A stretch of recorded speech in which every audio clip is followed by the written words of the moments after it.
और जब मैं चीन गया तो चीन के राष्ट्रपति मुझे वो अपने गांव ले गए सियान में, और उन्होंने मुझे बताया कि ह्यूआनसांग जो चीनी फिलोसोफर था, जो वडनगर में रुका था, लंबे अरसे तक उसने अध्ययन किया था, और हिंदुस्तान से जब वापस लौटा तो ह्यूआनसांग मेरे गांव में आकर के रुका था। शाबाश! भारत में राजनीति और बयानों की समीक्षा अक्सर जनता और मीडिया के बीच चर्चा का केंद्र रहती है।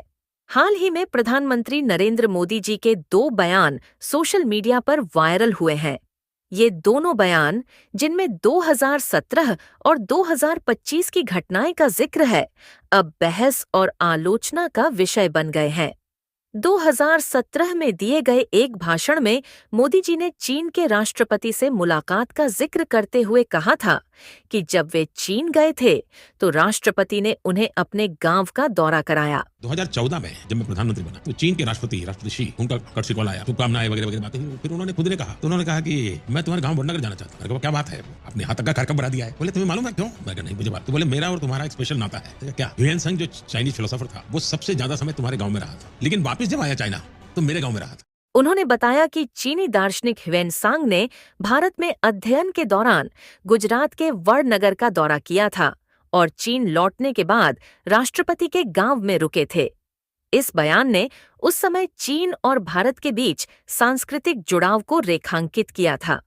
2025 में वायरल हुए बयान में मोदी जी ने एक अलग कहानी बताई। उन्होंने कहा कि 2014 में प्रधानमंत्री बनने के बाद जब चीनी राष्ट्रपति भारत आए तो उन्होंने खुद वडनगर जाने की इच्छा जताई। राष्ट्रपति ने बताया कि ह्यूएनसांग ने वडनगर में सबसे अधिक समय बिताया था और चीन लौटने पर उनके गांव में ठहरे थे। दोनों बयानों में स्पष्ट विरोधाभास है।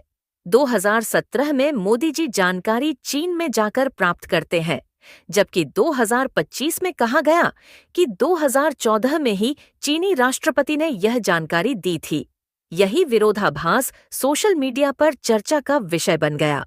प्रसिद्ध कार्टूनिस्ट मंजुल ने इस मामले पर व्यंग्य करते हुए टिप्पणी की, सच के साथ अच्छी बात ये होती है कि बोलने के बाद उसे याद नहीं रखना पड़ता। मोदी जी का तो वैसे भी सच को छोड़कर सबसे नाता है। कांग्रेस नेता ने भी आलोचना करते हुए कहा, जब चीन के राष्ट्रपति ने 2014 में बता दिया था तो मोदी जी 2017 में चीन दौरे पर जाकर जानकारी कैसे मिली? इन बयानों ने सोशल मीडिया पर एक नई बहस छेड़ दी है। कई लोग इसे बयानबाजी में कंसिस्टेंसी की कमी कह रहे हैं, जबकि कुछ इसे जनता को भ्रमित करने की कोशिश बता रहे हैं। इसके साथ ही आलोचकों ने इसे अंधभक्ति और तथ्यों की अनदेखी से जोड़कर सरकार की विश्वसनीयता पर सवाल उठाए हैं। विरोधाभासी बयानों ने सरकार की सच्चाई पर सवाल उठाने का मौका दिया है। यह एक उदाहरण है कि नेताओं को अपने बयानों की विश्वसनीयता बनाए रखने की आवश्यकता है। लोकतंत्र में जनता को नेताओं के बयानों का विश्लेषण करना और उनसे जवाबदेही की मांग करना बेहद जरूरी है। विरोधाभासी बयानों से न केवल भ्रम की स्थिति पैदा होती है, बल्कि इससे सरकार की साख पर भी सवाल उठते हैं। जनता को ऐसे मामलों में सतर्क रहकर सत्य की खोज करनी चाहिए।